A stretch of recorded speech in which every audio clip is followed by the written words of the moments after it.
Good afternoon, everyone. My name is Waleed, and today I'm going to be talking about Orientalism in architecture, which is a topic I discussed in my dissertation. So, on the 2nd of April, 1990, businessman Donald Trump opened the Trump Taj Mahal in Atlantic City, New Jersey, USA. And it was inspired by its namesake. It was designed incorporating finial-top domes, Islamic geometry, arches, and minarets. The building created quite a bit of controversy, and some interesting comments were made about it. Author Harper Lee stated that the worst punishment God can devise for a sinner is to make their spirit reside at the Donald Trump Taj Mahal, which doesn't speak very highly of that building. But the comment that interested me the most personally was from Omar Khalidi, an MIT research librarian, who described the building as the latest example of the appropriation of the exotic. Now, appropriation of the exotic is not a new term. There's a word for it. It's called Orientalism. To be more specific, Orientalism is a term that's used to describe the artistic movement as well as a Western scholarly specialization that involved the studying of the history, languages, religion, and art of the East or the Orient. And as a result, it created works or imitations and depictions of the Eastern world.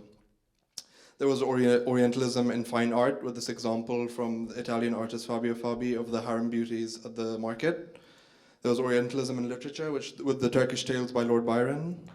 There's Orientalism in movies. A more recent example would be the Aladdin film of 1992. There's Orientalism in fashion, and Orientalism in interior design. This is the bathroom of the Empress of Russia, which was around in the Winter Palace. And obviously Orientalism in architecture. So Oxford Dictionary describes Orientalism in architecture as architecture and design drawing on Islamic, Chinese, Japanese, Ottoman, and Eastern styles, such as chinoiserie or the Hindu style. My essay focuses only on Islamic and Ottoman and Eastern styles. Some examples across Europe and the US include the Royal Pavilion in Brighton, which was a former royal residence. The Zackel factory in Vienna, Austria, which was a pesticide factory and is now an event space. The Yanidze tobacco factory, which is now has been refurbished into an office space and a restaurant. The Iranistan mansion in Connecticut, USA, which burned to the ground. The Palace of Wax in Texas.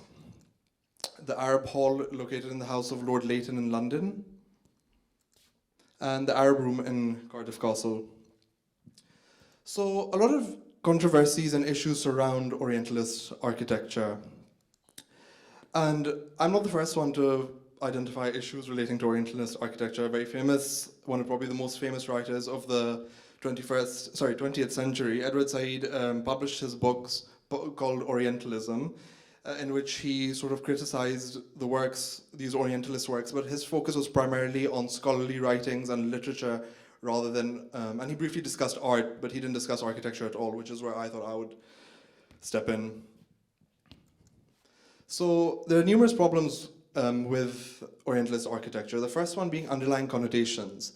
The extensive use of Eastern architecture has been historically used to create smoking rooms and bathhouses and follies, and this in turn implies that Orientalist architecture is gaudy and frivolous and should be used for off-duty movements, and this architecture is not to be taken seriously. For example, the Arab Hall is just sort of a folly hall in the middle of Lord Leighton's house, which he specifically described was built just to look at something beautiful once in a while.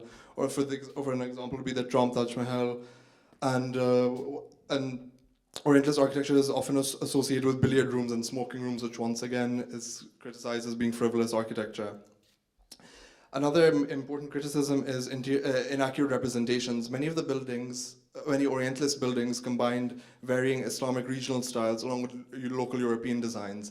An example would be the Yanidze factory, which utilizes Mamluk-style domes, which are common in Egypt, but it's ornamented in the Art Nouveau style. And then the minarets are in the Ottoman style, but then the arches are in the North African and Spanish Islamic architecture style. And finally, the one which I discussed the most in my research was the offense to sacred art and design that these buildings can have. Reappropriating elements of another culture, and especially religion, or a religion's architecture, ultimately means altering the meanings and the symbolisms and the stories behind each of the design choices, which in turn can cause offense to the members of these cultures. For example, the Arab Hall in London utilizes Islamic calligraphy taken from Holy Scripture, but completely out of context. Or for example, the Zakhel factory has taken the minarets and dome shape from a mosque in Iran and is just using it as an ornament, whereas in actual Islamic context, the minaret and the dome serve a function, an actual function as well as symbolic meanings. Now, to end my presentation, you might be thinking, how is this linked to future practice? Well, it's absolutely linked to future practice, because as architects of the 21st century, we are being taught about designing for various economic, social, and political problems. We're designing for the climate crisis, we're designing for the environmental crisis, we're taught about ethics, and we're sort of told to give importance and look ahead about the socio-economic impact of our buildings. But my research's aim is to identify and to make people realize that cultural awareness is another consideration that we have to take when designing. Thank you.